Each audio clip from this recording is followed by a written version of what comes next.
দিন গিয়েছিলাম কৃষ্ণগড় ডাক্তারের কাছে, ডাক্তার থেকে আসার পথে কিছু কেনাকাটা করলাম। তো দেখো কি সবার প্রথমে একটা আইসক্রিম, 5 জনের 5টা আইসক্রিম নিয়ে এসেছি।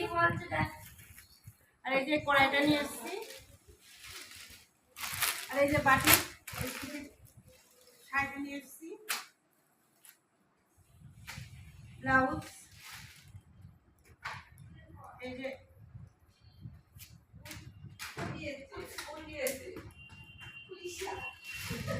ব্লাউজ, এটা শখাটা, আর এই যে এগুলা হাতা কাটা নিয়েছি গরম করার জন্য।